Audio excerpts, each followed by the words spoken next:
Alô, alô, pessoal! Meu nome é Nilson Prado e esse é o Papo Ligeiro.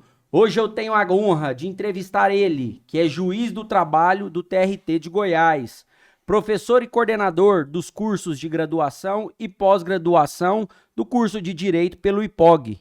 Foi presidente da MATRA, Associação dos Magistrados do Trabalho da 18ª Região. Também foi coordenador e coautor do livro Reforma Trabalhista Comentada. Foi colunista também do Jornal Diário da Manhã e atual membro do programa Opinião em Debate da Rádio Bandeirantes AM.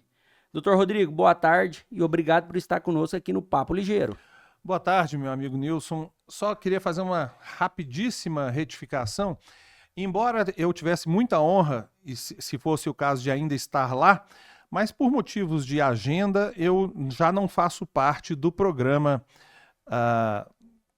Até esqueci agora. Do programa Opinião em Debate. Do Opinião em Debate, perdão. Do meu amigo Rosenval Ferreira, que é um cara que eu admiro muito, um cara muito bacana, mas não, por questão de agenda não pude continuar. Mas quanto ao resto aí, tá tudo corretinho. Obrigado, é um prazer estar aqui falando com você. Tranquilo, eu peguei esses dados no Twitter, então foi uma falha, mas vamos lá. Doutor, o senhor é juiz do trabalho aqui em Goiânia. Sim. Né? E a gente, quando fala em empresários, empresariar, geração de emprego, é impossível falar nesse assunto sem falar da legislação trabalhista. Certo. Né? E a legislação trabalhista, o Brasil, quando se refere aos processos trabalhistas, é campeão mundial, segundo o site Inteligência Jurídica do escritório Machado Maier. Mostra que em 2023 foram mais de 3,5 milhões de processos trabalhistas no Brasil. Mostra ainda que mais de 90% dos processos trabalhistas do mundo estão no Brasil. O problema é o empregador brasileiro ou é a legislação trabalhista? Começou fácil, hein, para mim. Olha, essas estatísticas aí, quanto ao número de ações trabalhistas anuais no Brasil, é um excesso e eu acho que o número está correto. Quanto ao fato de que o Brasil seja o campeão mundial, por assim dizer, de ações trabalhistas, também acho que está correto. Essa história dos 90% das ações mundiais na área do trabalho serem do Brasil, eu sinceramente acho muito duvidoso esse dado. Mas isso não importa em nada. O que a gente está à frente é a um excesso de litigiosidade mesmo. Por qual motivo, né, Nilson? Tem vários. Um deles, sim, é a legislação absolutamente ultrapassada, não tem dúvida nenhuma.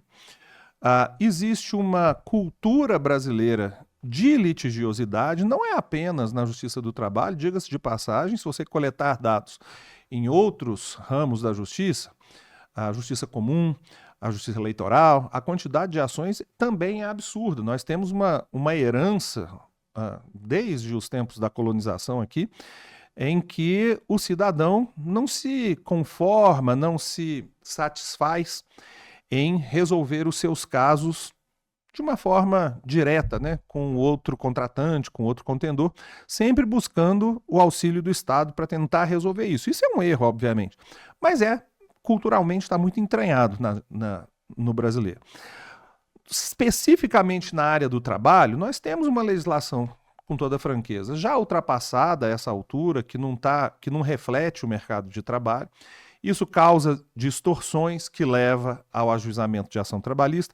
Obviamente que tem esse aspecto que o amigo mesmo falou, de desrespeito a direitos trabalhistas básicos, mas aqui tem vários motivos para que isso ocorra. A legislação não é, como eu presumo que o amigo conheça bem, não é de fácil cumprimento, mesmo para aquele que deseja fazê-lo. É legislação extremamente minuciosa, que leva à insegurança jurídica. Nós temos na Justiça do Trabalho mesmo vários casos de empregadores que eventualmente são condenados sem que tenham agido com nenhum tipo de malícia ou má-fé anteriormente, mas porque a legislação realmente é de difícil cumprimento, de difícil compreensão, excessivamente detalhada.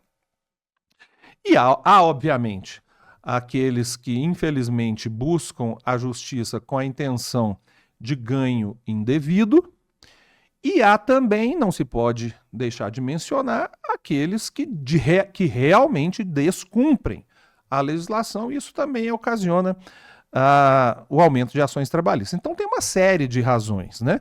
É claro que esse sistema todo, mais tempo, menos tempo, dada a revolução tecnológica, não vai ter que se adaptar ou extinguir.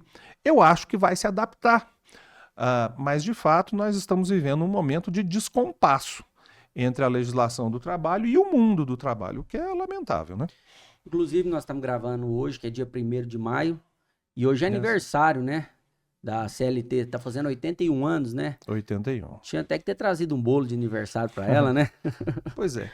A CLT, octogenária a essa altura, né? Ela cumpriu, Nilson, um papel muito importante no desenvolvimento do nosso país, especialmente quanto à industrialização do país, dada em especial nas décadas de 50, 60 e 70 do século passado. Na verdade, a legislação trabalhista, a CLT em específico, ela foi moldada para preparar o Brasil e sustentar o Brasil do ponto de vista jurídico trabalhista para o desenvolvimento do país na área fabril, na área da indústria. Tanto assim que ela, na sua origem, e até hoje a rigor, né, se aplicava e se aplica apenas ao empregador urbano, não alcançando o trabalhador rural, que tem lei própria, mas desde o início foi uma legislação talhada para regular o trabalho nas fábricas, em que normalmente o empregado está sob o comando direto do empregador, inclusive visual, né? Em que o empregado trabalha lado a lado com outros colegas, fazendo serviço similar, em que não há muita possibilidade de um se destacar por suas habilidades e conhecimentos em relação ao outro, então fazem serviços muito mecânicos, e tudo isso está na nossa legislação. Equiparação salarial, eu quero ganhar igualzinho o outro aqui, porque ele faz a mesma coisa que eu, mas as pessoas não fazem a mesma coisa hoje em dia. Um tem mais experiência, outro tem menos. Mas dentro da fábrica fechada, naquele modelo lá da década de 40, 50, era assim que acontecia, e assim está na legislação. Nas décadas de 40 e 50, quando essa legislação veio a lume, o empregador tinha o seu empregado ali, na sua frente, de forma que a subordinação e o controle eram feitos de forma direta. Isso está na legislação hoje. É assim o mundo que nós estamos vivendo? Mudou muita coisa, né? Tudo ao contrário. Então, nós temos, como eu acabei de mencionar, uma legislação em flagrante descompasso com a realidade. Ainda que possa-se argumentar que ao longo desses 81 anos, a legislação vai sofrendo algumas alterações. Mas tem alguma coisa errada, meu amigo Nilson, quando você vê, recentemente houve aquele movimento dos trabalhadores de plataformas digitais, motoristas de Uber, entregadores de iFood, essas empresas. O governo pretendia, como intenção, num primeiro momento, regulamentar essas profissões de forma que eles fossem abraçados e, entre aspas, protegidos pela CLT. E não consegue, né? Não, os trabalhadores não quiseram. As lideranças dos trabalhadores não quiseram. E depois houve, por conta disso, um projeto para tentar regulamentar, que não vingou, mas que tentou regulamentar as profissões aí, como trabalhadores autônomos, né? E não vingou por outros motivos que a gente pode até conversar depois. Mas o fato é que os próprios trabalhadores não quiseram trabalhar no formato seletista. E a nova geração, não só a geração X, Y, Z, os mais jovens hoje em dia, que foram criados com uma outra cultura, majoritariamente já não têm interesse em trabalhar naquele sistema subordinado, regulado, muito inflexível da CLT. Ou seja, o mundo está mudando muito. E a legislação não tem acompanhado. Tem uma fala do senhor que fala que o excesso de proteção desprotege, né? Essa é uma outra questão, né? Que é muito comum, classicamente, no direito do trabalho, mas é verdade hoje ainda, né?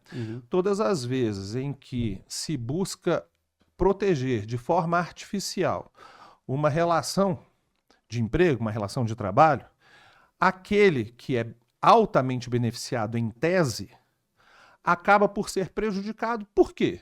Porque aquele que o empregaria, ao perceber os custos, as desvantagens do ponto de vista econômico que aquela contratação representa, faz o quê?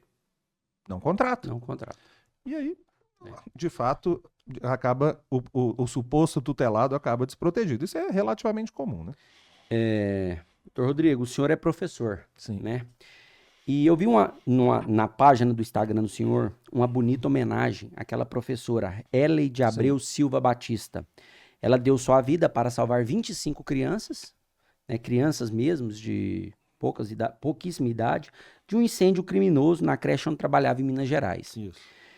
O senhor que é professor, na opinião do senhor, nós brasileiros estamos idolatrando as pessoas erradas? Mas qual a dúvida que se pode ter quanto a isso quando um jogador de futebol ganha R$ 1,5 milhão por mês e um professor da rede pública de ensino, um professor sério da rede pública de ensino ganha 2, 3 salários mínimos, né? Quando se idolatra... Mas eu vou dar a minha resposta, minha opinião pessoal, mas é claro que isso aqui está muito sujeito a eventuais divergências de gostos até, né? Que cada um tem o seu. Mas quando se idolatra certas subcelebridades, que a gente não sabe nem ao certo o que fazem da vida. O que elas são? Elas são famosas. Por quê? Porque saiu na televisão. Mas saiu na televisão por quê? Ou nas redes sociais. Por quê? Não tem um motivo específico. E são idolatrados, né? Ao passo em que... Mas isso é no mundo inteiro, né? Ao passo em que aquelas profissões das quais nós dependemos, visceralmente mesmo... Que é a base de tudo, né? Que é o professor. Você veja, o professor, o médico, o bombeiro, policial... Produtor rural. Essas profissões, não raro, são desvalorizadas, sob vários aspectos, né? Enquanto se valoriza pessoas que não têm muito conteúdo positivo a passar para a população como um todo. Antes da gente continuar, eu queria aqui falar de uma das empresas do grupo FETS, que é água mineral 13 Tilhas, com um dos melhores pHs do Brasil. É sinônimo de saúde. O senhor já tocou nesse assunto, mas eu vou voltar nele, que é a questão da modernidade. Quando vemos a uberização, a pejotização dos vínculos trabalhistas, a questão das mensagens trocadas via WhatsApp, que é considerado trabalho, né, no caso de final de semana, ou seja, as relações sofreram uma verdadeira revolução nesses últimos 81 anos. Como que o senhor vê essa relação em um futuro próximo? A perspectiva é positiva, doutor? Bom, isso vai um pouco na linha do que a gente falou agora há pouco, né? A nossa legislação não está preparada, por exemplo, para regular uma troca de mensagens entre empregador e empregado, ou entre colegas de trabalho, via WhatsApp, ou em grupos do WhatsApp, ou pelas redes sociais como um todo, né? Durante a jornada de trabalho, no intervalo da jornada de trabalho e até, como você mencionou aí, eventualmente num fim de semana. O empregado que manda uma mensagem ao empregador dizendo: olha, por favor, não esqueça de segunda-feira levar fulano de tal no serviço, ou o empregador para o empregado: não esqueça de levar tal coisa que você ficou de levar na segunda-feira.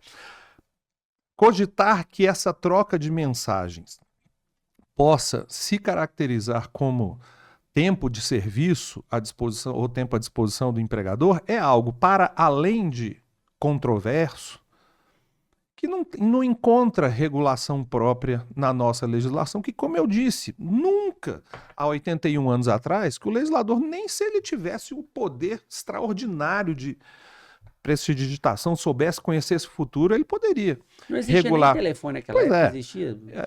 Fixo em pouquíssimos lugares, né? Lugares, era caríssimo, né? Então, esse descompasso em algum momento vai cobrar um preço tamanho que nós vamos ter que modificar a legislação, a normatização a respeito disso. O que ainda não aconteceu, e por isso esse descompasso louco que gera uma insegurança jurídica tremenda, Nilson, porque uma mesmíssima situação, digamos, em Rio Verde e aqui em Goiânia, eu estou falando de duas localidades muito próximas, podia pegar o Brasil inteiro. Uma mesmíssima situação nesse sentido pode ser objeto de uma ação apreciada de uma forma em Rio Verde, não importa qual forma, e de outra forma aqui em Goiânia. E isso sinaliza o quê? Para qualquer pessoa, para o empresário, por exemplo, insegurança absoluta. Bom, se um Não juiz existe uma diretriz. se um juiz decide de um jeito e outro juiz decide de outro, se um tribunal vai num caminho e outro tribunal vai em outro, eu não sei qual é a sinalização que me é dada sobre o que eu posso e o que eu não posso fazer. Então isso está acontecendo, isso não tem dúvida nenhuma. Eu sei que um amigo, por exemplo, é empresário e sob certos aspectos eu tenho, ao mesmo tempo que uma grande admiração por aqueles que se aventuram nesse ramo, porque eu sei que não é fácil, mas admiro sobretudo a coragem, porque os riscos que se corre, juridicamente falando, que é a minha área, os riscos que se corre pela duvidosa, controversa e insegura interpretação das normas vigentes, lidar com isso no seu dia a dia, a pessoa tem que ter o couro grosso, né? Como se diz aqui em Goiás. Fácil. Couro grosso e estômago. Tem um caso público, que é o caso do Bradesco. Eu achei vários casos, da Ford, do Citigroup, mas eu escolhi o do Bradesco para não ficar uma coisa muito repetitiva. O CEO do Bradesco, Otávio de Lazari, na revista Infomoney, disse que o Banco Bradesco, é alvo de 42 mil processos trabalhistas. Aí abre aspas a fala dele. Temos 42 mil processos trabalhistas na justiça. Não estou dizendo que o Bradesco é santo, que não erramos, mas 42 mil processos são absurdos. Fecha aspas. Olha, fulanizar ou falar em específico sobre uma empresa em particular, eu acho que não me compete falar aqui, mas essas grandes empresas brasileiras, e especialmente nesta área bancária, existe muito excesso, falando de quem conhece, não é de perto não, por dentro, as reclamações nesse caso particular. Existem excessos, Nilson, gente que ajuiza ação em desfavor dessa empresa ou de outras concorrentes. Existem excessos? Existem muitos, muitos mesmo. Excessos por parte do funcionário, você fala. Agora, existe excesso do Bradesco? Bom, falei, né? Das empresas nesse caso? Erros. Com certeza.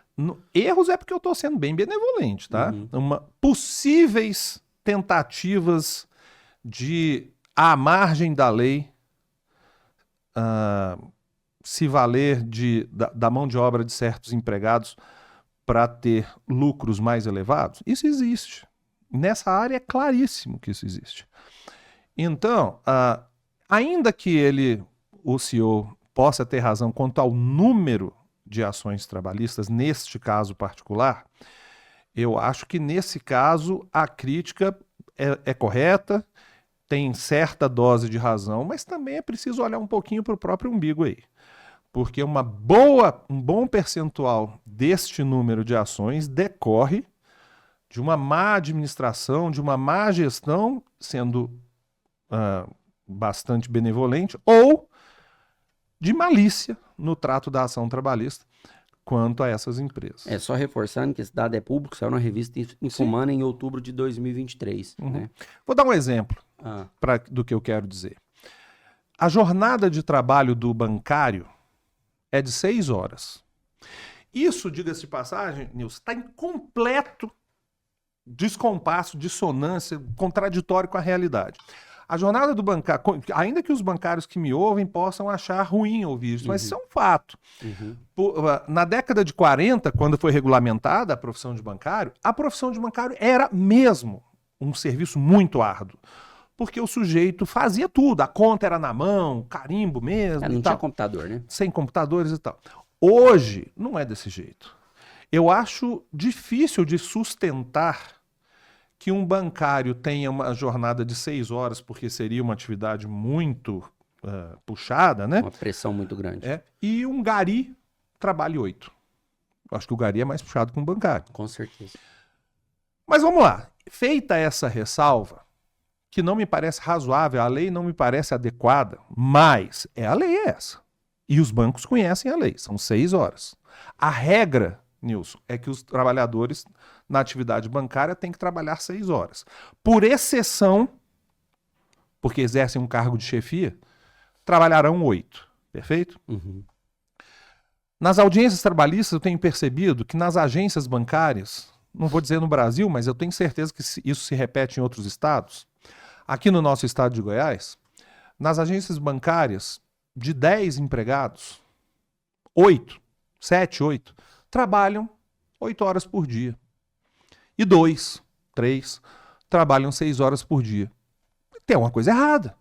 A lei diz que o ordinário, o comum, a regra, é trabalhar 6 horas por dia. Como é que pode, numa agência com 10 empregados, 8, 7, trabalharem 8? É aquela história, nessa tribo só tem cacique, não tem índio.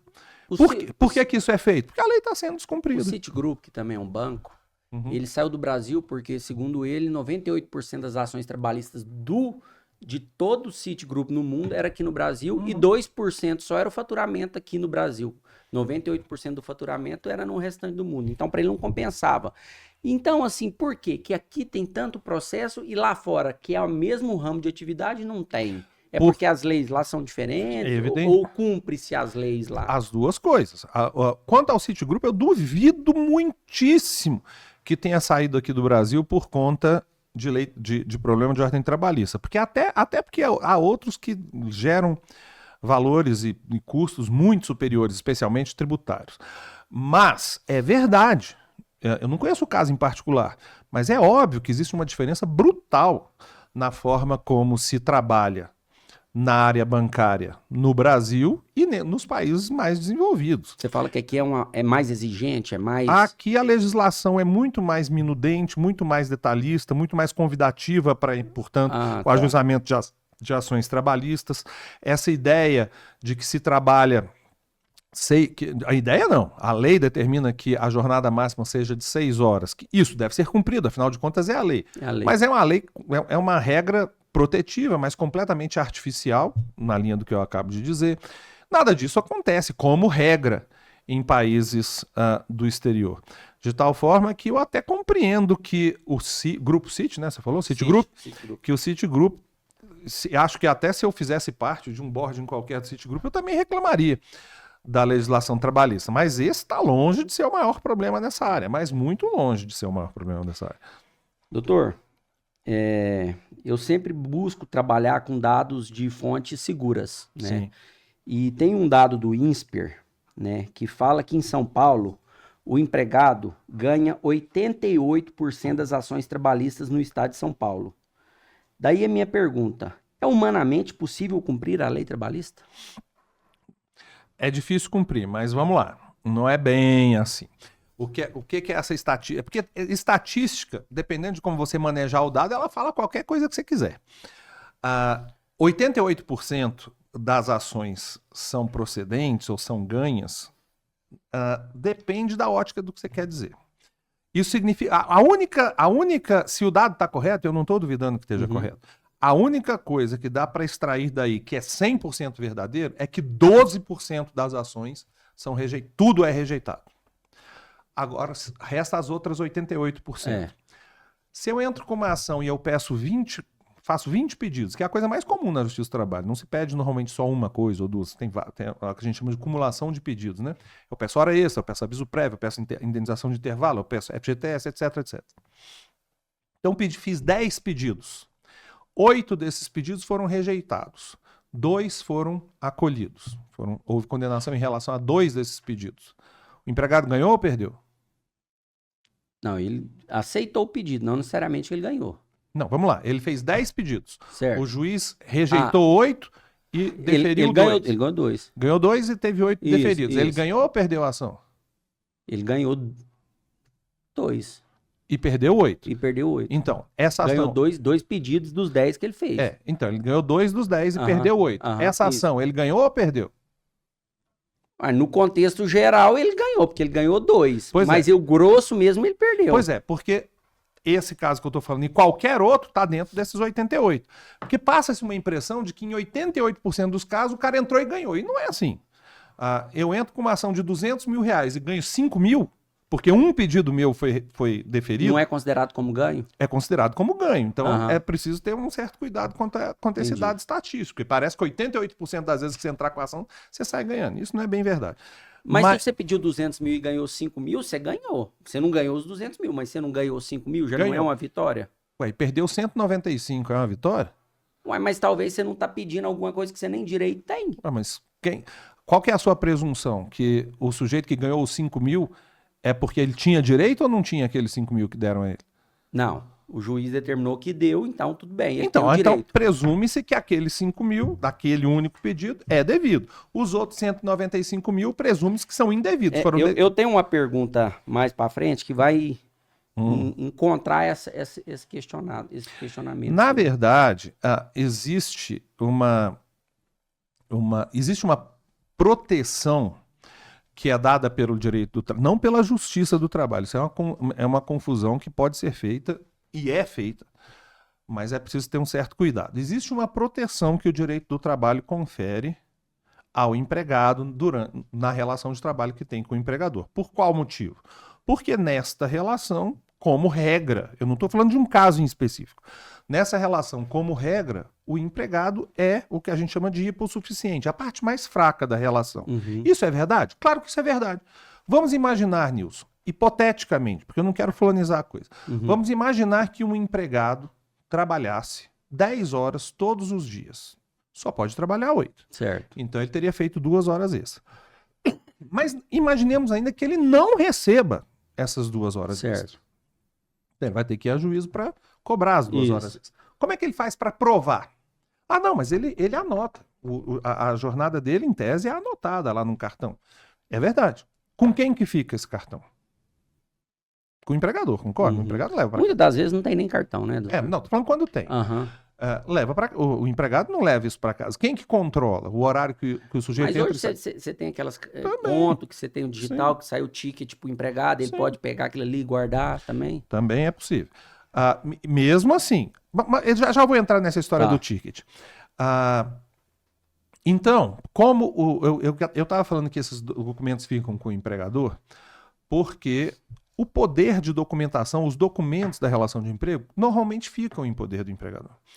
Então existe um desnível, de fato, de poderes dentro dessa relação. É óbvio que o empregador tem maior poder do que o empregado, até porque o empregado se subordina ao empregador. Por causa disso, em princípio, o direito do trabalho confere proteção à parte mais fraca, numa tentativa de reequilibrar essa relação. Certo. Da mesma forma que em qualquer relação que você imaginar, eu gosto de brincar em aulas com o antigo, não tem mais isso, né? Mas o antigo domador no circo, que entra no palco junto com um leão. Ele entra no palco com o leão, mas ele entra com um chicote numa mão. Eu não sei para que serve, Nilson, mas com um banquinho, o que você vai fazer contra um leão com um banquinho, né?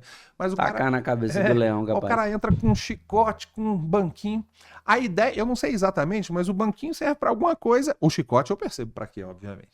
Por que o domador pode entrar com um chicote e um banquinho na mão se o leão está ali de mãos limpas, não tem nada na mão, está desprotegido?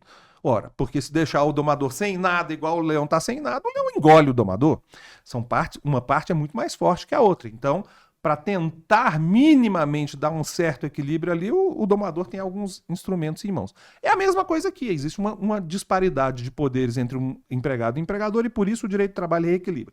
Isso não é só no direito do trabalho. No direito do consumidor, e eu e você e qualquer um somos consumidores, nós temos com relação ao prestador de serviço, a fabricante, você vai comprar um etc. carro de uma multinacional, automaticamente o poder dela é muito maior do que o seu. E a legislação consumerista protege o consumidor da mesma forma. Mas vamos voltar. Isso é verdade. Mas isso não justifica que esta proteção própria, que já está na lei, se transfira para dentro da Justiça do Trabalho. E aí, em muitos casos, a crítica é pertinente. Existem alguns exageros. Eu sei que eu sou parcial para dizer isso. Mas existem alguns exageros nas críticas, mas em muitos casos as críticas são verdadeiras. As críticas relacionadas à legislação. A legislação e à justiça. Que muitas vezes o juiz pode, sim. Porque a justiça nada mais é do que seguir o que está na legislação, Perfeito. Não é, doutor? Pois é, mas o juiz vai seguir uma legislação, percebe então, né, Nilson, que é protetiva do empregado. A legislação é protetiva. E o juiz vai segui-la. Isso é uma coisa. Outra coisa é o juiz, na condução do processo, na avaliação das provas que são produzidas, pender para um dos dois lados, agir de forma parcial. A este ponto a gente não pode chegar. Mas às vezes chegam. E aí a crítica é realmente pertinente. Entendi. Essa pergunta que eu fiz, né, tá no INSPER, o site do INSPER. O INSPER é uma instituição reconhecida nacionalmente, então foi tirado O de dado lá. não está errado, não. É. Só precisa explicar melhor esse dado, né? Tem um exemplo de vida que eu queria compartilhar com o senhor. Há pouco mais de 2 semanas, eu entrevistei um dos maiores empresários brasileiros, o senhor Evaristo Baraúna, Sim. com faturamento no ano de 2022 de 4,6 bilhões de reais. Esse senhor, ele escreveu um livro, chama Grão de Sonho, e lá ele conta a sua história de vida. E lá ele menciona que quando criança ajudava em casa como engraxate, por volta dos seus 8, 9 anos. Houve um caso em Rio Verde, isso agora recente, houve um caso em Rio Verde que um supermercado distribuiu de forma voluntária caixas de engraxate para quem quisesse ter uma fonte de renda, né? Quem quisesse, adultos e tal. E crianças foram atrás do supermercado para ganhar a caixa de engraxate e poder ganhar um dinheirinho, né? Por conta disso, o supermercado sofreu um processo e até hoje responde por isso. Minha pergunta é, diante desse assunto, nós estamos no caminho correto? Essa é uma questão já bem polêmica. Eu poderia responder isso? Eu não vou fazer isso, não. Mas eu poderia responder isso de forma muito mais simplória, que deve ser o motivo pelo qual esse supermercado está respondendo por essa ação, que é a lei pura e simples, a lei maior do nosso país, Constituição Federal, que estabelece hoje a impossibilidade de qualquer trabalho remunerado por pessoa com menos de 16 anos. A Constituição foi mudada ao longo do tempo. Na sua redação original, o que se proibia era qualquer tipo de trabalho com menos de 14 anos. Nós temos muitas histórias, não com esse grau de sucesso, né, mas muitas histórias similares a deste empresário, que começaram muito cedo a trabalhar, normalmente ajudando em casa, os pais e tal, e foram evoluindo e se tornaram profissionais muito bem-sucedidos. Tem um outro lado Naquela época era muito normal isso, Sim. né? Tem um outro lado dessa moeda, não é, Nilson? Que é o fato que, eu não estou dizendo que é o certo, mas existe o fato de que isso pode, imagino, não ter acontecido com esse empresário, mas é o fato de que algumas pessoas têm a sua infância e o seu desenvolvimento emocional regular comprometido pela necessidade de trabalhar. A pessoa não vive as experiências que uma criança deve viver. O trabalho infantil, por exemplo, eu acho que é merecedor do mais de razoável, o combate a ele me parece razoável. É claro que em alguns casos, eu não estou querendo tapar o sol com a peneira, existem alguns casos em que o trabalho, eu não digo infantil porque aí eu acho que é muito pesado, mas que o trabalho adolescente, a vedação ao trabalho do adolescente em certas situações realmente causa problemas.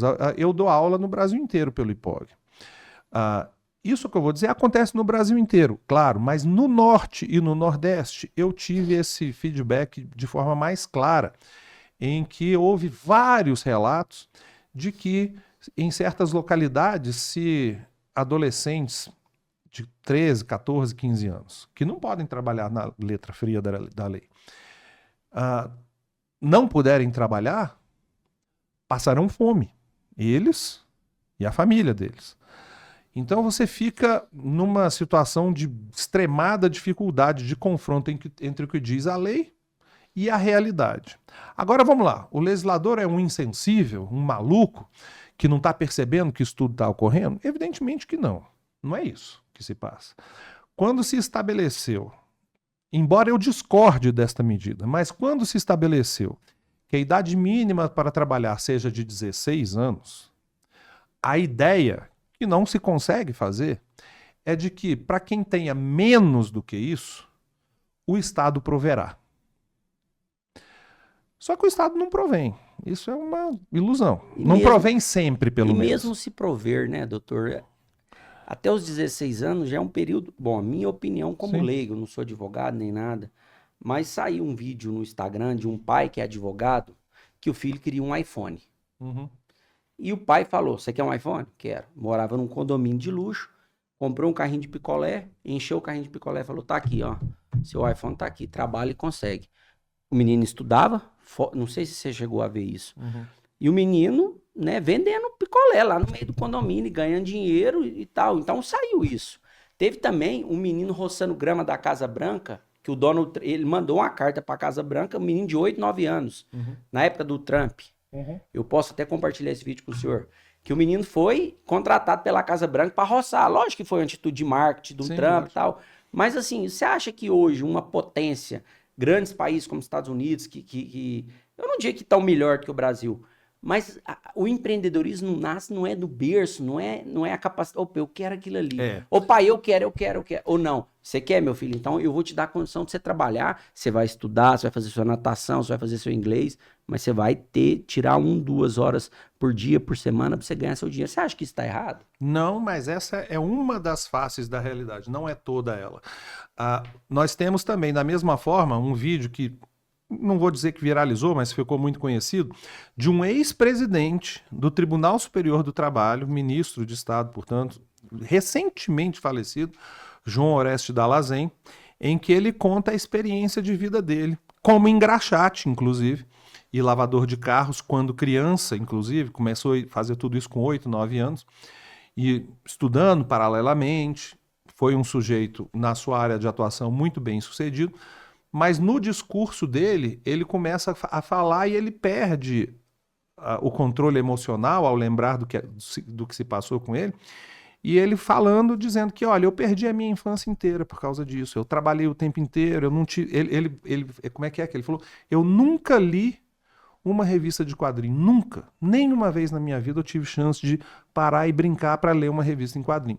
Então, ele era um sujeito, àquela altura, um sujeito de poucas posses, quase nenhuma. Era obrigado a trabalhar, porque se não ajudasse em casa ali... E foi um vencedor. Isso é uma coisa. Um vencedor em um certo aspecto, né? Mas muito frustrado em outro. Isso é uma realidade. Outra realidade é a do sujeito bem postado na vida, graças a Deus, que tem a condição, inclusive, de, por meios indiretos, por meios meritórios, de dar um iPhone para o filho dele. Ótimo, não vejo problema nenhum. O grande problema do trabalho infantil e adolescente é aquele trabalho que, se a criança ou o adolescente não o fizer, é um trabalho muito mal remunerado. Que depende disso para sobreviver. Para sobreviver. É para este caso que existe a regra, mas é para este caso que presume-se, eu discordo do que eu vou falar agora, mas é para este caso que presume-se que o Estado vai dar toda a assistência para que isso não seja necessário. Só que o Estado não tem condição de fazer isso. E aí é que temos o grande problema. Eu acho que 14 anos era uma idade mais razoável. 16 acho excessivo, sim. Mas se a maior parte das pessoas, por um acaso, não acredito que seja o caso hoje, pensarem como eu, se isso acontecer, é a hora, então, de mudarmos a regra em vigor. Se 14 estiver errado, eu acho que tá, com toda a sinceridade. Eu acho que 14 não é o ideal no mundo de hoje. Seria o quê? 16. 16 não é o ideal do mundo de hoje. 14, seria acho 14. Que voltar àquela regra original dos 14, ainda que 14 dizia a lei como aprendiz, mas tá ok, aprendiz pode ser. Agora, com 16 anos apenas, o sujeito não poder em nenhuma situação, porque a regra é muito inflexível, né? Não poder em nenhuma situação trabalhar, eu acho que é um equívoco. Só para arrematar, o caso que eu me lembro mais vivamente da aula que eu fui dar em São Luís do Maranhão. Essa moça é de uma cidade lá perto, ela até me falou, mas estou puxando da memória, não estou conseguindo. É a cidade do José Sarney, inclusive, Pinheiro, interior do Maranhão. E ela me falou, olha, na minha cidade tem várias meninas de 13, 14 anos que trabalham como babás, empregadas domésticas, etc. E por mais que seja uma realidade, sob certa ótica, triste, se elas não puderem fazer isso, se for proibido... Mas também tem isso que você está me dizendo, mas eu vou falar do jeitinho que a moça me falou, que é meio feio, mas espelha a nua e crua realidade, né? Ela diz, se não for assim, ou elas vão passar fome, ou elas vão se prostituir. E aí? Uma realidade dura, né? Litigância de má-fé. Por que não está sendo aplicada a litigância de má-fé do funcionário que entra com pedido milionário Muitas vezes sabendo que não tem direito nem a 5% do que está pedindo. Esse é um problema. Em primeiro lugar, muitas vezes se aplica sim a multa por litigância de má-fé. Eu aplico várias vezes. Mas, de fato, acho que essa crítica... Acho que lá em Rio Verde não está aplicando, não, porque eu conversei com 2 advogados trabalhistas Não, é lá. verdade. Lá em Rio Verde eu tenho, só para ficar no exemplo, que eu tenho certeza absoluta, meu amigo Daniel Branquinho, que é juiz lá, e ele aplica. Mas talvez não aplique. E essa é uma crítica. Fala que nunca aplica, que é o problema. Eu tô sempre embasado, ou conversei com o advogado, ou eu pesquisei na internet em fontes confiáveis. Então é a mesma coisa que falar assim. Por que no Brasil ninguém joga basquete? Se eu e você sairmos aqui na rua, você não vai achar ninguém jogando basquete. Joga. Mas se nós dois sairmos aqui hoje, ficar 1 hora rodando em Goiânia, você acha que nós vamos achar algum lugar com alguém jogando basquete? Então é isso. Tem alguém que está jogando basquete aí. A gente não está vendo, porque tem pouco. Tem gente que dá, tem muitos juízes que dão litigância de má-fé. Mas eu não estou falando que a crítica está errada. Pelo contrário, eu acho que se dá pouca litigância de má-fé. Tem vários motivos. Vamos lá. Para quem aplica multa por litigância de má-fé, porque obviamente tem juízes que aplicam isso mais e outros menos. Aqueles que aplicam com mais frequência, porque são mais rígidos, a multa por litigância de má-fé, sofrem não raro o desestímulo de ter esta sentença que condenou fulano ou beltrano por litigância de má-fé reformada nos tribunais. É muito comum, sendo bem franco. De tal modo que o sujeito, eventualmente, meio que cansa de esmurrar a faca. Eu condeno, chega no tribunal, reforma. Às vezes reforma correta, não estou questionando essa parte. Segundo lugar, ao contrário, a sua pergunta foi: por que não multa o reclamante por litigância de má-fé que pediu muito? Muito mais do que tem direito. A gente devia multar por litigância de má-fé o empresário que diz que o empregado não tem direito a nada, mas a gente reconheceu que tem direito? Eu quero dizer que essa moeda tem 2 lados. Litiga-se de má-fé de forma maliciosa na Justiça do Trabalho e na Justiça como um todo. Como autor da ação, como reclamante? Claro.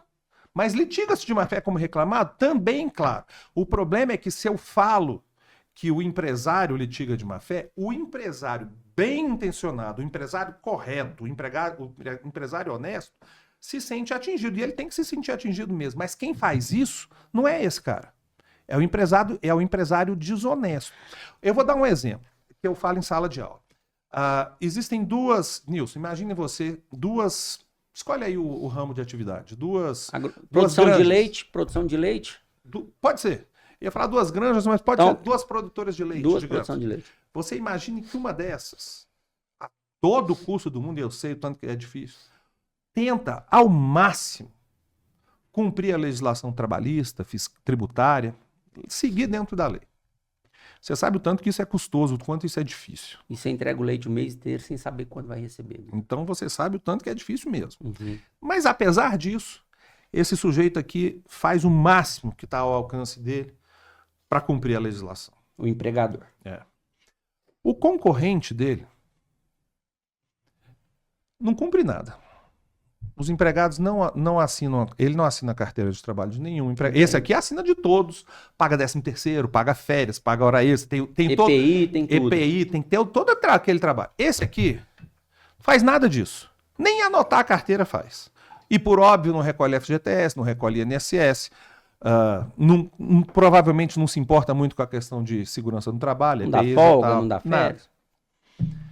Provavelmente esse aqui, que descumpre a torta e a direito a legislação, consegue vender mais barato do que o outro, porque tem menos custo.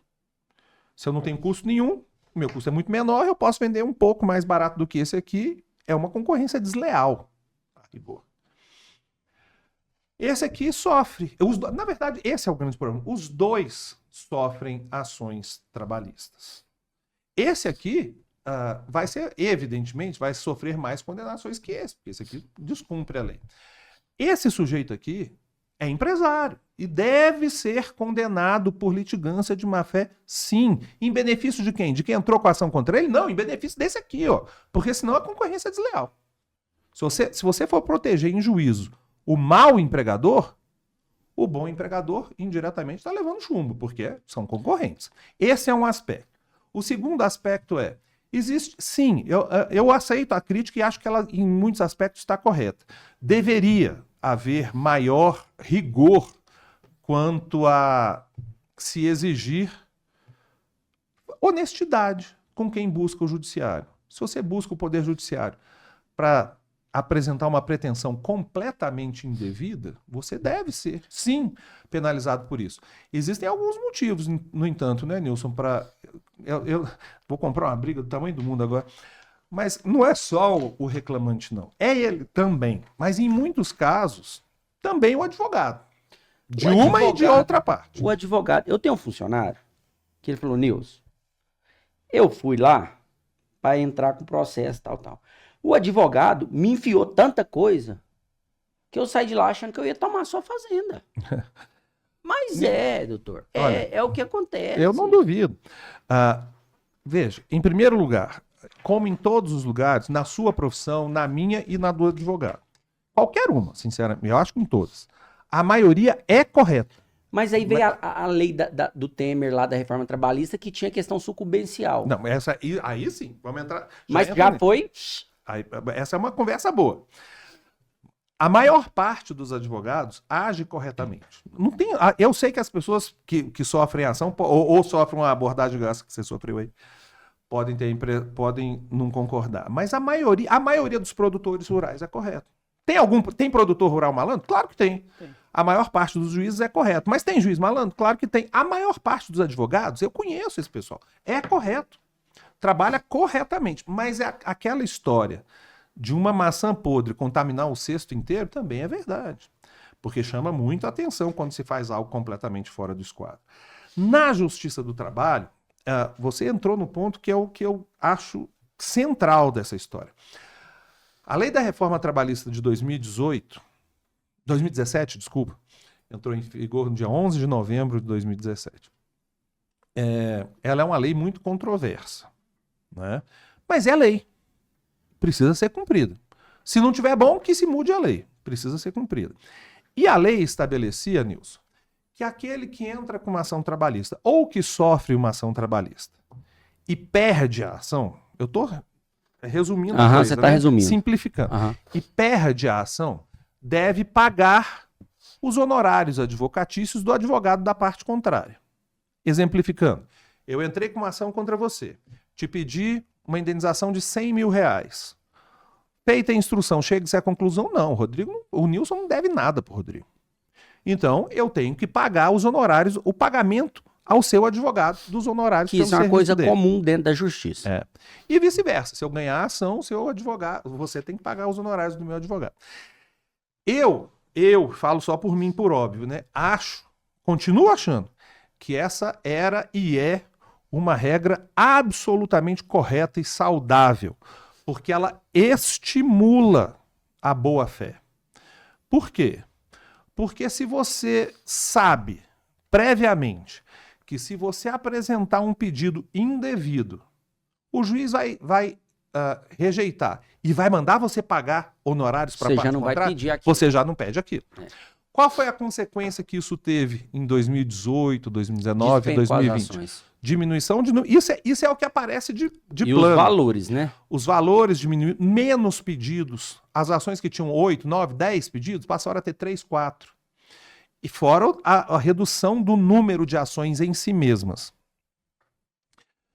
Tudo tem dois lados. Tem um outro lado dessa história? Tem, lógico que tem. O sujeito... Eu fiz hora extra na sua empresa, e você não me, hipoteticamente, e você não me pagou. Mas eu sei que eu fiz, você também sabe que eu fiz. E você não me pagou. Só que eu sei também que se eu entrar na justiça para cobrar essas horas extras, eu vou ter dificuldade de provar que eu fiz essas 2 horas extras. E eu sei que tem uma grande chance de o juiz não me deferir as horas extras. Então o que eu faço? Para não correr o risco de pagar os honorários a você, eu não entro com a ação. Algumas pessoas vão ter direitos, não vão buscar seus direitos por causa disso. Eu não vou tapar o sol com a peneira, é claro que tem, mas é muito maior e mais a consequência tomada o todo era muito mais benéfica, porque a história na Justiça do Trabalho, infelizmente, é de uma quantidade extraordinária, apesar daquela estatística, uma quantidade extraordinária de pedidos indeferidos. Pedidos gigantescos. E indeferidos. O cara faz 20... a estatística que você mostrou dos 88% de ações procedentes. Isso é uma meia-verdade, porque nessas 88, tem ações com 20 pedidos que, quando a gente já falou, ganhou 2. É, que lá foi do Na INSPER, época, né? na época, não, eles não estão errados, é a forma de apresentar o dado. Quando a lei da reforma saiu, essa ação que tinha 20 pedidos, provavelmente Caiu pra apresentava. Exatamente. Entendi. Ela era mais conforme Ela com a era mais realidade. resumida e era mais dentro de uma É. realidade. E o que aconteceu? Não sei se o amigo sabe, né? O Supremo foi lá O Supremo Tribunal Federal, por motivos de suposta violação de acesso à justiça por força dessa norma, não é exatamente que disse que não é devido o honorário. Na prática não é mais devido. Na prática não vai acontecer. Porque o empregado que perde a ação, quase todos os empregados são beneficiários da justiça gratuita. Porque o trabalhador, o Brasil não é um país rico. Não é. Então a maior parte dos empregados não tem um salário de fato muito alto. A massa salarial brasileira, a média não é alta realmente. Então eles têm direito à justiça gratuita. E daí que eles têm direito à justiça gratuita? Que quem tem direito à justiça gratuita, leia-se, 99% de quem entra com a ação, se for condenado, deve pagar os honorários sucumbenciais para a parte contrária. Porém, esse pagamento fica em suspenso durante 2 anos. O que acontece nesses 2 anos? Se esse sujeito ficar rico, como dizia minha avó, se ele enricar, aí ele vai ter que pagar aquele honorário. Na prática não acontece. Não vai pagar. Ou seja, não vai pagar.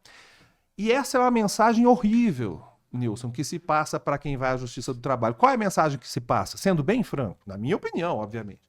Pode entrar com a ação. Se você não ganhar, não vai ter problema. Você vai ser condenado de Você não perde Você nada. vai ser condenado de mentirinha a pagar. Você não perde. Eu dou o seguinte exemplo. Nessa parte a gente está de acordo. Se entrasse aqui, infelizmente está só nós dois, né? Mas se tivesse aqui um auditório lotado e entrasse um sujeito vendendo o bilhete da Sena acumulada, e para você comprar esse bilhete da Sena, lá na loteria, você vai ficar 1 hora na fila. Ele está te entregando aqui na sua mãozinha, você não precisa nem se levantar. Ele está te vendendo pelo mesmo preço, não tem nem ágio. Pelo mesmo preço lá da loteria, da casa lotérica. Se tivesse 100 pessoas aqui no auditório, eu vou chutar para você que 5 iam querer comprar desse carro. Pelo mesmo preço, sem precisar pegar a fila, mas quase ninguém compraria. Agora, se esse cara entra aqui e fala assim, Nilson, e vocês todos, tô dando, de graça, bilhete pra Sena que vai correr no domingo. Todo mundo vai pegar, todos vamos pegar. Por quê? Ué, É de graça. é de graça, não tem risco nenhum. Na pior das hipóteses, você deixará de ganhar. Mas perder você não perde. Mas não perde. E na melhor das hipóteses, você vai ganhar uma grana. Infelizmente, essa decisão do Supremo me parece que causou esse dano difícil de superar. Doutor, vamos continuar? Tem uma fala do presidente do STF, Luiz Roberto Barroso, no último dia 15/3, agora de 24. Sim. Ele reclamou dos números de processos trabalhistas na Justiça do Trabalho. Abre aspas. Temos a maior litigância trabalhista do mundo. Em alguma medida, compromete o investimento, a empregabilidade e a formalização do emprego. É inevitável a mudança? É engraçado a crítica vindo do Supremo, né? A coisa estava caminhando. A última resposta que eu dei aqui, a coisa estava caminhando com menor número de ações, menor número de pedidos por ações. E aí vem o Supremo Tribunal Federal e fala que não é devido os honorários. Mas sim, feita a ressalva que isso aí parece que é o lobo reclamando de falta de segurança no galinheiro, né? Mas tirando esse aspecto, sim, o número de ações é extraordinário, a insegurança, foi a primeira coisa que eu falei nessa entrevista aqui, a insegurança pela qual passa um empresário honesto no Brasil é tão grande que eu me espanto com a disposição do cara de se aventurar aí. Mas o Supremo poderia colaborar muito com isso, muito mesmo. O Congresso Nacional, acho que poderia, a lei está completamente desatualizada. O Executivo poderia, mas o atual Executivo eu duvido, porque ele se baseia muito em apoio dos velhos sindicatos. Na verdade, a retórica que a gente vê é uma retórica antiga, né? Ela não está preocupada vou defender os direitos trabalhistas.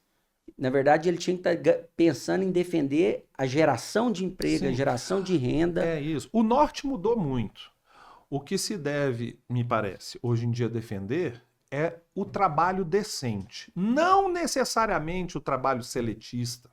Isso é importante, mas isso nesse aspecto é até secundário.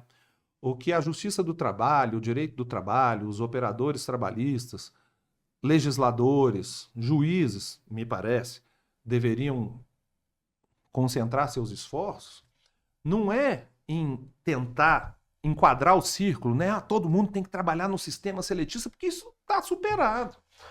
A gente precisa trabalhar no sentido de evitar o trabalho em condições, não vou dizer sub-humanas, né? Mas degradantes. Degradantes. E acontece que denigre a cara.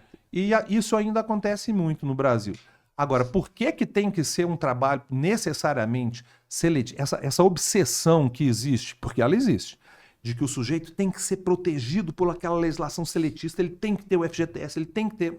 Em alguns casos tem que ter, mas esse não é o único modelo, e atualmente não tem nenhuma razão objetiva e lógica pela qual esse deva ser o modelo fundamental, central. O mundo evolui, afinal de contas. Tem muitos trabalhadores... o que eu vou falar agora é uma simplificação muito grosseira, então é até perigoso falar. Mas em alguma medida, feita a ressalva, é verdade que trabalhadores brasileiros vão buscar melhores condições de vida em outros países, notadamente nos Estados Unidos e na Europa. Que as legislações são bem mais brandas. Depende do lugar, né? Na Europa tem algumas puxadas tal qual aqui. Mas nos Estados Unidos, que é o caso mais clássico, não é verdade que não tenha direito trabalhista nenhum, porque também essa é uma desinformação danada, mas é óbvio que é muito mais livre, é muito mais amplo, muito mais acessível o mercado de trabalho. Em certa medida, Nilson, por quê? Por que é tão mais simples, tão mais... Lá nos Estados Unidos, eu já morei lá.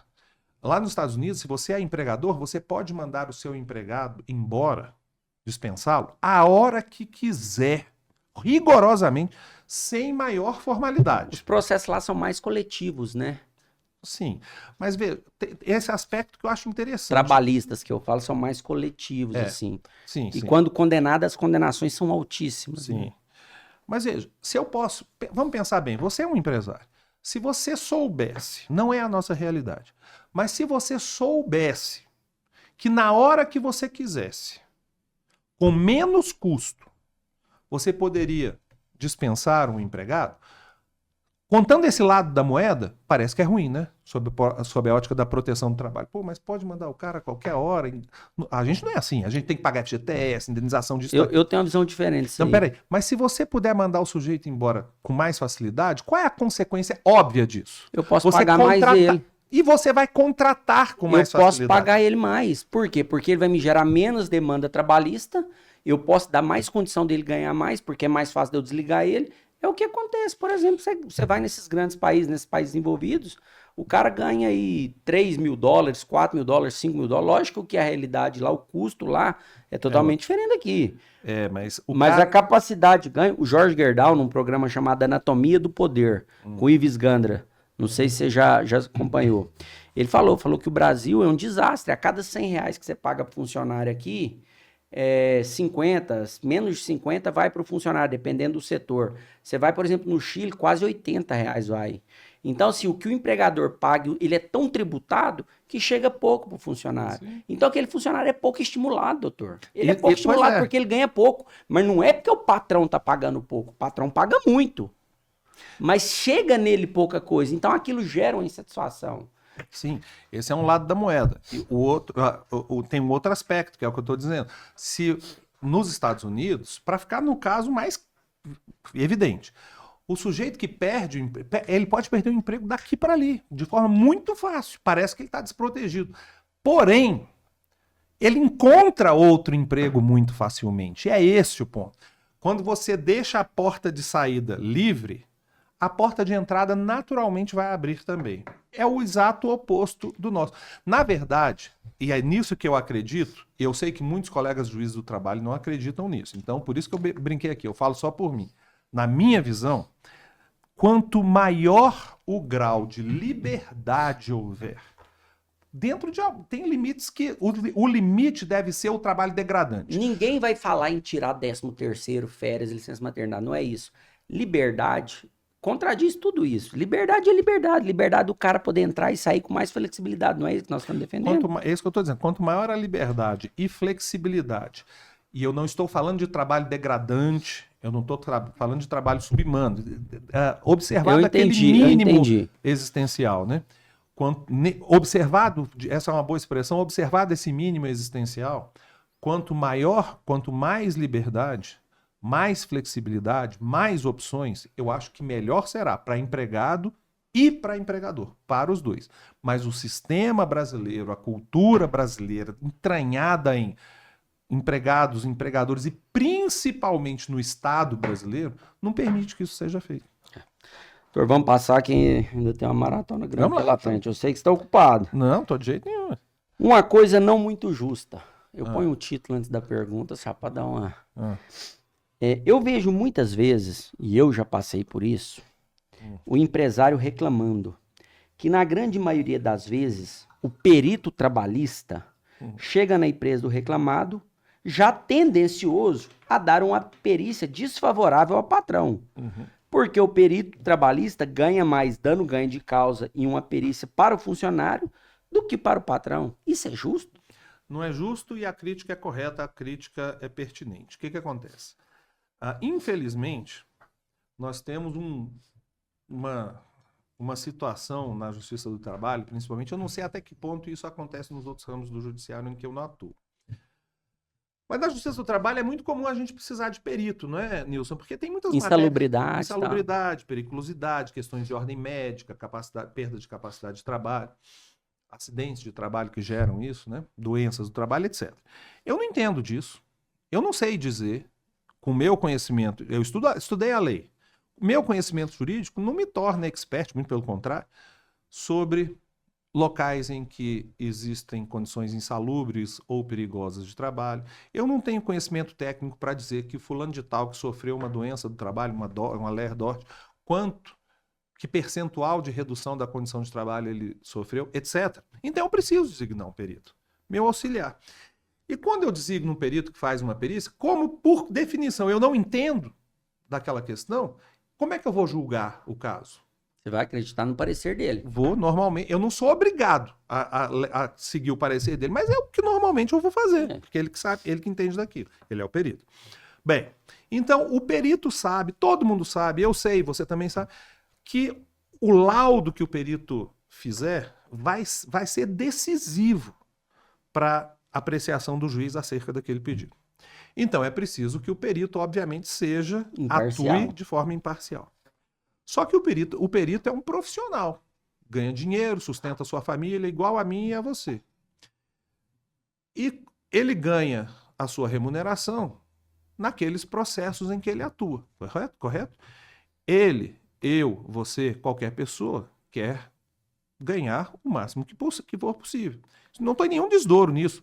Você é um empresário que quer ganhar o máximo que for possível. Não estou falando que fala desonestamente. Quer ganhar o máximo que for possível. Ou pelo menos que ele seja justo. Certo. Só que o que acontece? Ele faz o laudo e a partir do laudo dele, ele próprio sabe se, caso o juiz siga o laudo, que é o mais normal, se quem vai ganhar essa ação quanto à questão da perícia é o reclamante ou se é o reclamado. Grosso modo, se é o empregado ou se é o empregador. Se o empregador ganhar o pedido, for o vencedor daquele pedido, objeto da perícia, se o reclamado, o empresário, for o vencedor, quem que vai pagar o perito? O reclamante. Se o reclamante for o vencedor, quem que vai ganhar? Quem que vai pagar? O reclamado. Varia de processo para processo, Nilson, mas na média, eu vou lhe dizer que eu diria que os empregadores, quando perdem a ação em que se fez a perícia, eu vou chutar aí R$2.500, R$3.000, sendo bem pé no chão, o valor dos honorários que eles são condenados a pagar esse perito. E no caso, ao contrário, é E se o reclamante perder? Quem paga? O reclamante? Não, é a União. Quanto? No máximo R$1.000. Mas eu me coloco na pele desse perito, tem duas possibilidades aqui. 3, se você parar para pensar. Uma é, o sujeito é desonesto. Se o sujeito for desonesto, acabou a conversa. Se eu cair para cá, vou ganhar 2.500, 3.000 reais. Se eu cair para cá, vou ganhar 1.000. Eu vou cair para esse lado aqui. Se ele for desonesto, é isso que vai acontecer. Se for um perito honesto, tem duas possibilidades ainda. A primeira é, não é bom desprezar isso, inconscientemente, ele dá um laudo desfavorável ao empregador. Porque isso obviamente acontece. Você sabe que se o empregador aqui perder, você ganhará mais. Você não quer atuar de forma parcial. Você não quer defender ninguém aqui. Mas no seu íntimo você sabe disso. No seu inconsciente sabe disso. Isso certamente pode te influenciar. Você tá com um problema na família, o filho tá doente. Não, mas aí é desonestidade. Eu tô falando inconscientemente. Tá. E a outra hipótese é o cara realmente se conseguir se desvencilhar disso tudo e vai para cá ou para lá, conforme ele realmente percebeu ali. Nilson, quando designo um perito, eu sempre digo, essa conversa é uma conversa que eu sempre tenho, e muitos juízes têm. Olha, eu vou te designar, e não vai ser só para uma perícia, vai ser para 2, 3, 4, 5.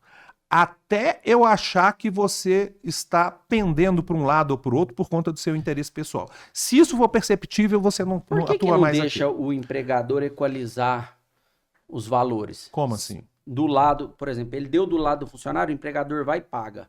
E deu do lado do patrão, o empregador vai e paga. Para poder equalizar, para falar assim. Tem uma solução para isso. Porque aí, se ele vai ganhar o mesmo tanto, dando para um ou dando para outro, a chance dele ser mais seletivo é melhor. Não, mas aí tem uma solução, é possível. Mas vamos lá. O ideal não é nada disso. O ideal seria que o perito fosse um servidor da justiça. Que ele não ganhasse nada, nem mais, nem menos pelo resultado do laudo. Ele ganha o salário dele lá na justiça. Independente de quem ele deu. É um servidor igual o cara que te atende no balcão lá. Mas nós não temos esses servidores. Nós temos que nos utilizar desses profissionais, médicos, engenheiros de segurança e tal. Muitas vezes, ainda que... Eu vou seguir até o que você mesmo disse, hein? Muitas vezes eu pergunto, a gente não pode obrigar, mas eu pergunto ao reclamado, vocês se dispõem a fazer um adiantamento de honorário pericial para o perito? O empresário é obrigado a fazer isso? Não, não é. Então existe essa possibilidade? Existe. Não, isso o juiz fala em todas as audiências. Você se dispõe a fazer um adiantamento de honorários para o perito? Ele é obrigado? Não é. Agora, independente do resultado. Independente do... Não, esse é um ponto. Se eu fosse o advogado ou o empresário, eu não apenas adiantaria. E tem alguns que fazem isso. Salvo engano, a JBS houve um tempo que fazia isso aqui. Eu não sei se posso falar isso pro juiz e na hora não me condenar? Mas é claro que não. Peraí, vamos devagar. O que a JBS fazia? E alguns pouquíssimos demandados em juízes fazem. Não, eu adianto esses R$ 1.500 reais e pode registrar aí. Eu não quero de volta se eu ganhar a ação. Certo? O perito entra limpo. Essa é uma possibilidade. Mas é claro, não que isso seja o justo. Mas, de fato, porque se você quiser ser... se a gente não quiser ser hipócrita, Nilson, é feio, né? Mas você está comprando essa é a ideia. Você está comprando a imparcialidade do perito.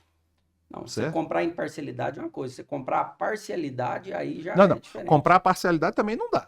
Porque você está adiantando 1.500... Você está comprando a imparcialidade, que seria algo justo para os dois lados. Essa é a ideia. Por que eu estou dizendo isso? Porque talvez você adiante os R$ 1.500 reais e o perito, atuando de forma justa, entenda que você não tem razão. Aí, ó, pessoal, um furo aqui no Papo Ligeiro, ó.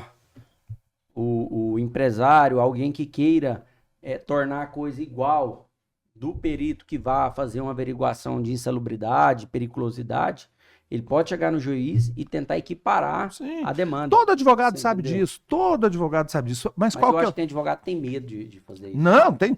Qualquer juiz encara isso positivamente. Qualquer juiz encara isso positivamente.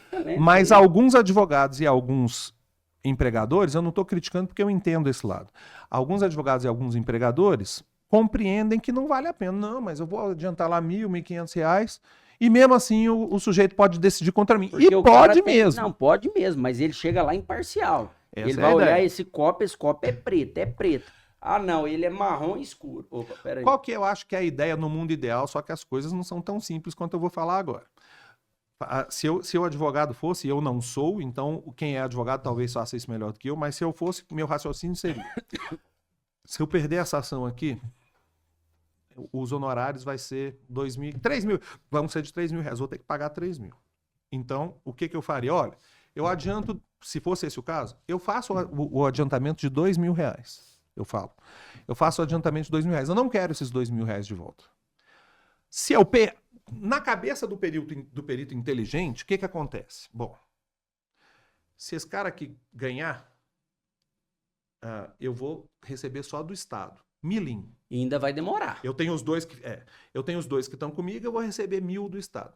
3. E ainda vai demorar. Sim, 3. Se ele perder, eu já recebi 2, ele vai me pagar mais 1, 3. Pro perito, é a ideia de que, isso nem sempre dá certo, mas é a ideia, na linha do que você raciocinou, de tentar tirar do quadro essa idiosincrasia humana de querer beneficiar alguém por causa do seu interesse pessoal. Certo? Certo, muito. Vou jogar Flamengo e Fluminense. O Flamengo entra perdendo de 3-0. É justo? Não. Então é o que eu sinto, você entendeu? Como empresário. Certo. Longe de mim tá querendo questionar, enfim, mas foi uma solução que eu achei interessante. Sim, essa é uma ideia que eu acho que devia ser olhada com mais atenção por alguns empresários. E mais do que isso agora, né, Nilson? Sindicatos de empresários, empregadores e federações e confederações, penso, deveriam e poderiam buscar, através dos seus representantes, inclusive no parlamento, fazer com que o problema fosse cortado na raiz. Qual que é o jeito? Servidores peritos. Não, é tão mais simples. Não, ixi. Doutor, vou ter que pular algumas questões que o tempo já está alongando. Piora para se adequar. Uma grande indústria de Rio Verde, ao qual está localizada a 15 quilômetros da cidade, em meados dos anos 2015, fornecia transporte para seus mais de 4.000 funcionários. Uhum. Devido aos sucessivos processos sendo cobrado horas itinerares, ela transferiu a responsabilidade do transporte para o setor público, havendo uma piora na qualidade do transporte. O senhor citou algo parecido em Tumbiara, em uma palestra. A reforma trabalhista do governo Temer veio tratar esse assunto. A proteção excessiva desprotege mesmo, né, senhor juiz? Nesse caso particular, sim. Pelo menos é a minha convicção, né? Tô tossindo agora. O Instituto das Horas in Itinere, ele caiu. Hora in Itinere... Caiu, mas já está voltando. Não. Ou não? Não. Ele caiu... Bom, se alguém está propondo isso, não tenho conhecimento. Acho que não. Ele caiu com a lei da reforma trabalhista. E as horas in Itinere traziam... sob certo aspecto, tem a forma de defender o Instituto, mas eu acho que ele é mais pernicioso, ele é mais desvantajoso, traz mais desvantagens do que vantagens. Porque o custo, se você aumenta para o empresário, é uma questão de coisa mais simples do mundo. Não sei como é que alguém não percebe isso, que as pessoas não percebem isso com mais facilidade. Se você aumenta o custo para o empresário, para esse transporte do empregado até o local de serviço e vice-versa, qualquer empresário vai buscar alternativas. Esse que você mencionou, relegou ao poder transporte público. Em certos casos, provavelmente deixou para transporte público, porque talvez, nesse caso particular, o empregado realmente não consegue chegar por si mesmo. Não consegue, fora da cidade. Então, não consegue chegar por si mesmo e esse empregador precisa desse cara. Então, não tem jeito. Agora, é um frigorífico, são 4.000 pessoas. No caso que eu lidei pessoalmente, o local de trabalho ficava a 4 quilômetros da saída da cidade. E o ônibus levava, na verdade eram vans, né? Levavam 10 minutos para chegar. Mas 10 minutos para ir, 10 para voltar, 20 minutos todo dia. Todo dia dá um valor alto para cada empregado. Naquele caso particular, Nilson, o que o empregador fez não foi deixar para o serviço público. Foi cortar. Cortou. E Cada um se vira. Cada um se vira. Você sabe como é que se vira? Vai de moto, 3 de moto, vai de bicicleta, vai um monte de gente pendurada através na caçamba de uma caminhonete. com risco grande de acidente de trabalho. Ou seja, ficou muito mais precário. Muito mais precário. Que é o caso desse frigorífico. Ele transportando pelo transporte público, os ônibus eram todos sentados. No transporte público é muita gente em pé. Sim. Então, assim, houve uma precarização Sem dúvida. do transporte para adequar dentro da legislação. Pois é, quantas horas in itinere, nesse aspecto, eu pessoalmente acho 100% correta a lei da reforma nessa parte. Agora, qual é um grande problema? De não ter apego à realidade. Eu não posso moldar a realidade ao que eu penso, a realidade é o que está aí na sua frente. Eu estou fazendo uma crítica até muito forte agora. O Tribunal Superior do Trabalho está muito próximo de julgar o seguinte, Nilson. A lei da reforma trabalhista entrou em vigor no dia 11 de novembro de 2017, beleza? Uhum. Então, isso é só um exemplo. De 11 de novembro de 2017 para cá, não tem mais direito a hora in itinere. O que o tribunal está cogitando? Quem entrou na empresa, quem foi contratado antes de 11 de novembro de 2017, quando tinha hora in itinere, teria direito. Continua tendo esse tempo todo. Sabe o que vai acontecer, se isso for aprovado? Todos os direitos anteriores à lei da reforma trabalhista, para quem foi contratado antes dela, todos esses direitos, durante todo esse tempo até hoje, teriam se acumulado e vai haver um enorme passivo trabalhista para os empregadores. Mas muito pior do que isso. No seio da minha empresa, da sua empresa, nós vamos ter dois empregados fazendo a mesma coisa, igualzinho um do lado do outro. Só um tem direito, por exemplo, a hora in itinere e outro não tem. Isso Por já conta causa da época que entrou. Isso já causa uma desavença grande no ambiente de trabalho. Mas muito pior do que isso, você que é empresário. Você tem empregado que te custa R$3.000 por mês, por conta dessa história de você ter entrado, e o outro que custa R$2.500, porque entrou depois. O que você acha que o empregador vai fazer? Vai ter que demitir. Vai demitir o anterior e vai comprar o mais novo. É óbvio, assim, salta aos olhos que isso vai acontecer, né? Mas aí a gente tem essa pendência no Tribunal Superior do Trabalho. Caminhando para o final, nós, juntamente com a equipe do Papo Ligeiro, fizemos uma pesquisa de campo com a rede atacadista Açaí nos seguintes estados: Amazônia, Tocantins, Rondônia, Alagoas, Pernambuco, Ceará, Bahia, Minas Gerais, São Paulo, Rio de Janeiro, Goiás, Mato Grosso do Sul e Rio Grande do Sul. Entramos em contato com 21 unidades do atacadista em diferentes cidades nos respectivos estados. Em todas elas, repito, em todas as unidades estão precisando de funcionários. Já, de acordo com a CNN, reportagem agora do mês 1 de 2024, diz que o Brasil possui 8,5 milhões de desempregados. Na opinião do senhor, falta emprego ou são as pessoas que não querem trabalhar? Falta emprego, são pessoas que não querem trabalhar e várias outras circunstâncias que contribuem para esse quadro. Primeiro, os empregos, eu não sei a realidade dessa rede Açaí, né? Não tenho certeza. Mas essa aí atacadista que tem aqui em Rio Grande. Então. Mas os empregos hoje em dia, cada vez mais exigem dos trabalhadores conhecimentos muito específicos, técnicos.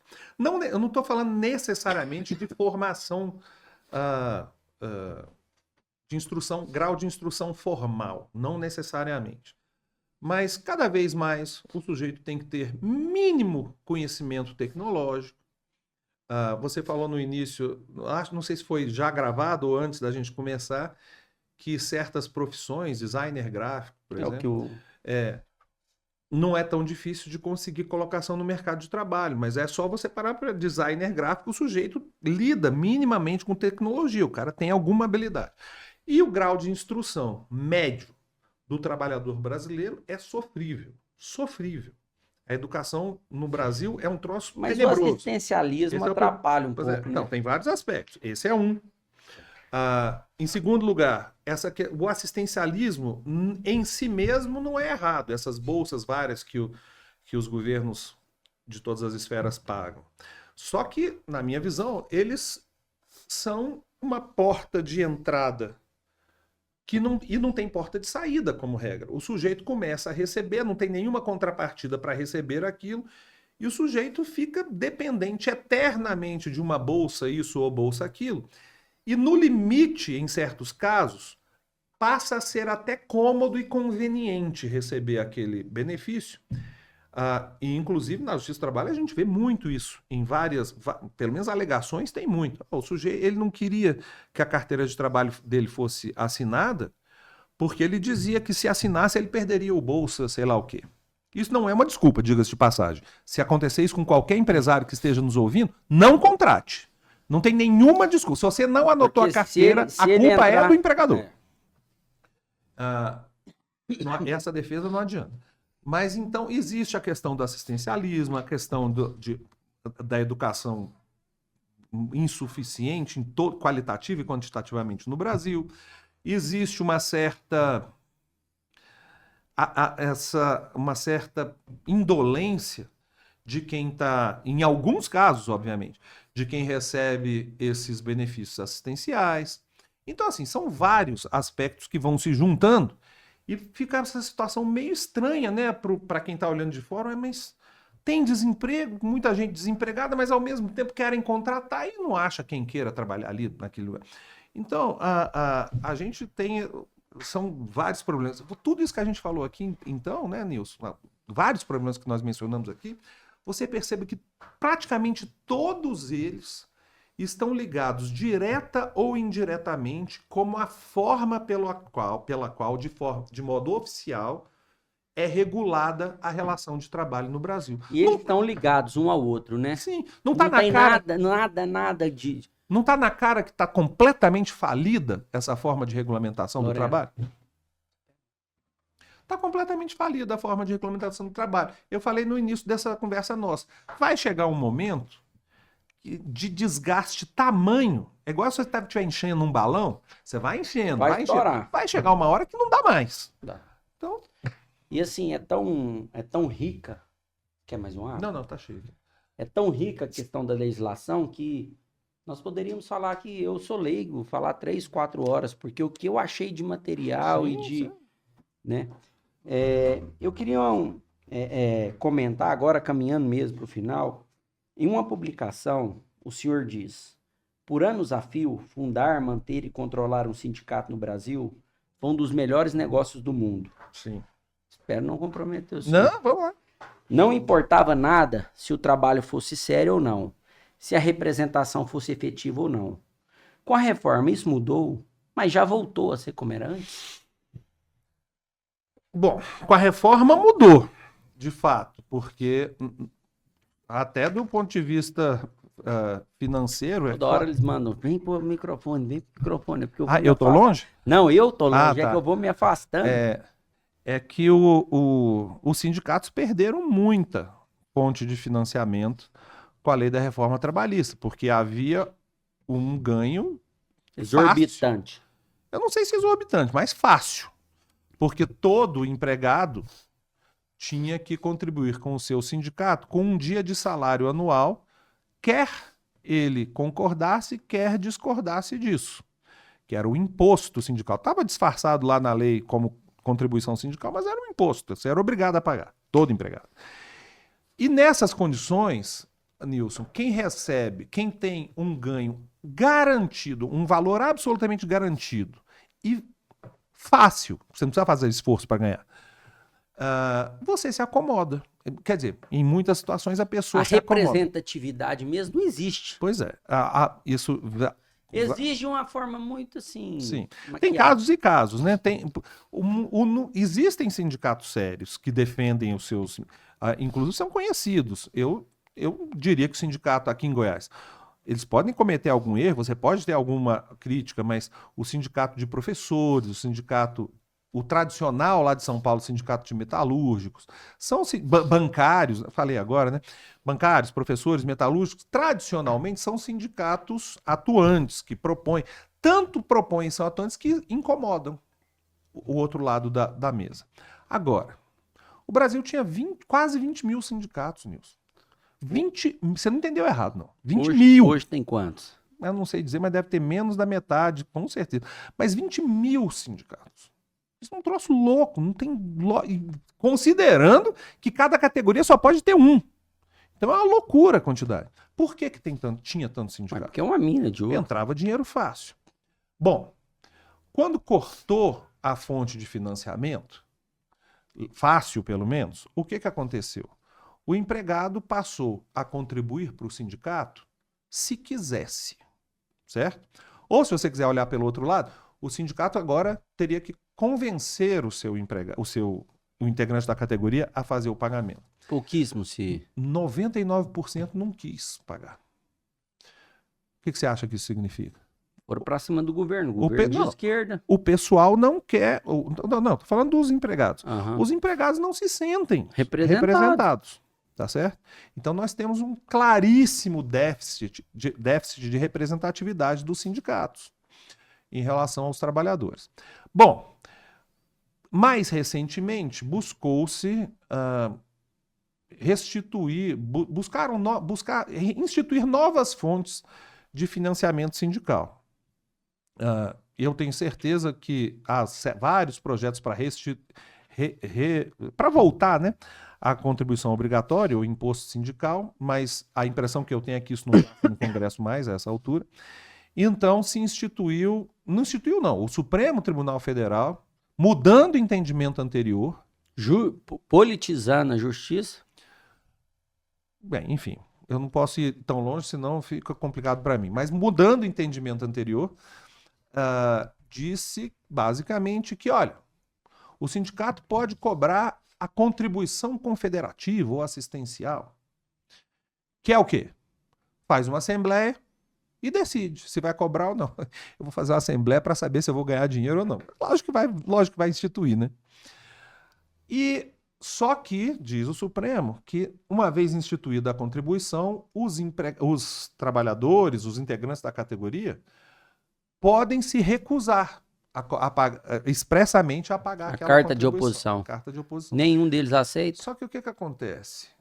Talvez eu possa cometer alguma injustiça aí, mas o que a gente vê, mesmo que seja um caso pontual, é muito cruel.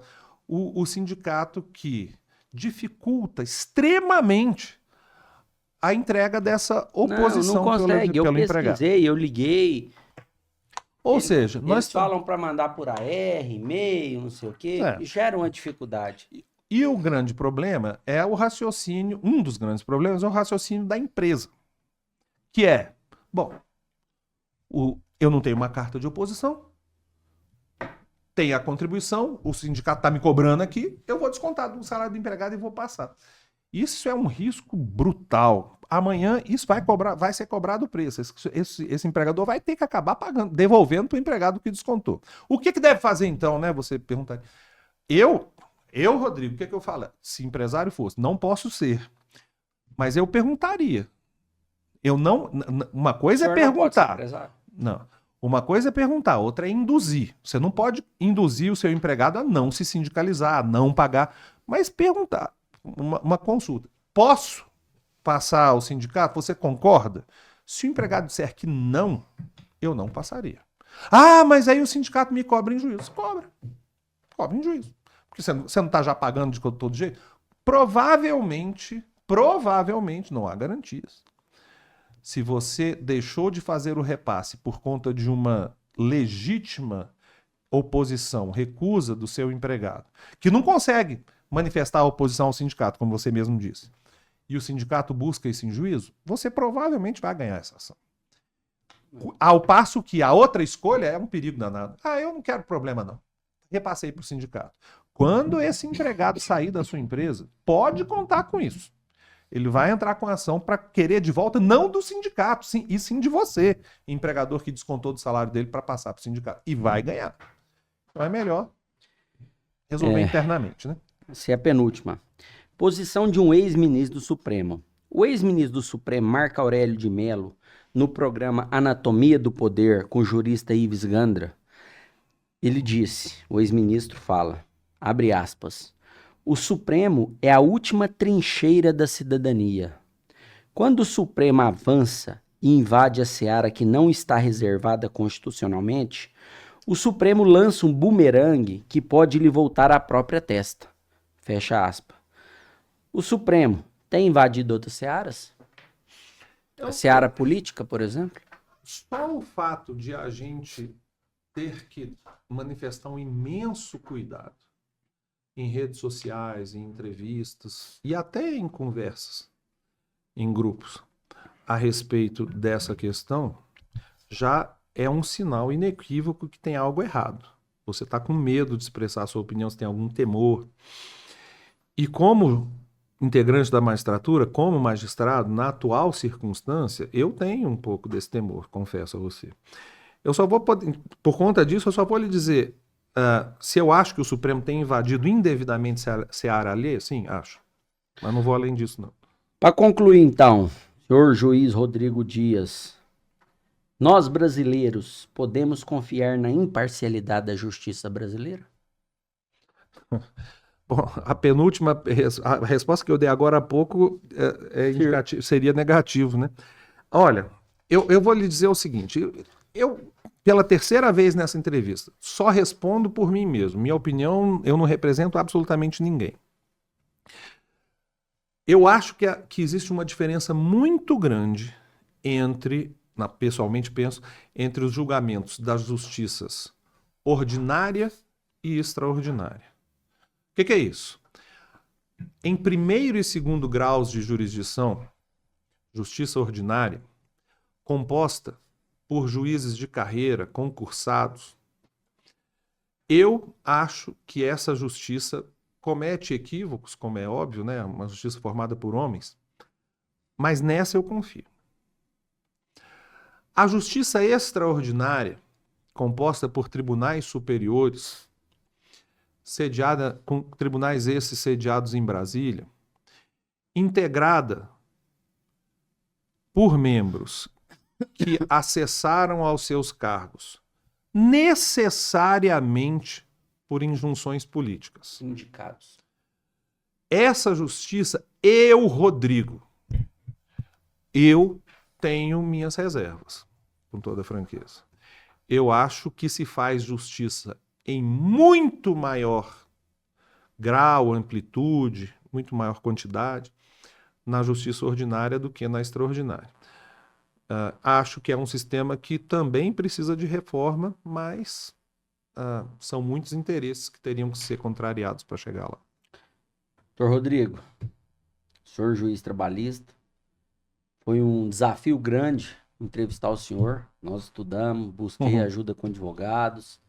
Todas as perguntas aqui foram baseadas em fontes, talvez alguma coisa ou outra não saiu como planejado, mas agradeço muito o senhor estar aqui no Papo Ligeiro. Hoje é impossível a gente falar em empreendedorismo, empresa, sem falar em legislação trabalhista no Brasil. E desde o início o senhor foi muito educado, então agradeço de coração a presença do senhor aqui. É um prazer todo meu caro Nilson. Você mesmo, olha só o que você me disse agora, né? Essas perguntas foram extraídas de conversas que você teve com advogados. Poderia ter sido conversas feitas com juízes, mas o que seja com advogados. Isso só mostra o que eu disse, a maioria dos advogados. Eu tenho certeza porque eu os conheço. Dos juízes também, pode crer, a maioria de nós trabalha de forma... erramos, mas trabalhamos de forma desinteressada.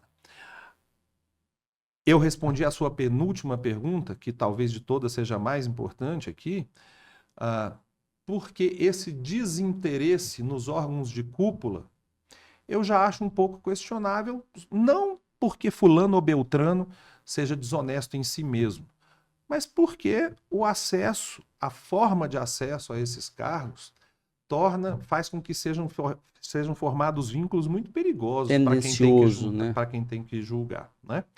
Mas, de qualquer forma, a gente vai trabalhando para tentar minorar, na medida do possível, esses problemas. E vir aqui para falar sobre isso é um prazer muito grande. Conhecê-lo, inclusive, foi um prazer muito grande. O senhor gosta de churrasco?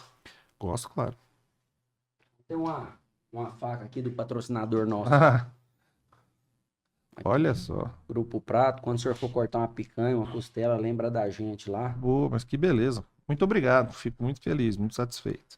E nem precisava, foi um prazer grande vir aqui com o maior... É um privilégio, um prazer, uma honra estar aqui com você, viu? De verdade. E o prazer foi meu. Muito obrigado mesmo. Eu que agradeço. Encerramos mais um capítulo da nossa história. Fui! Amém.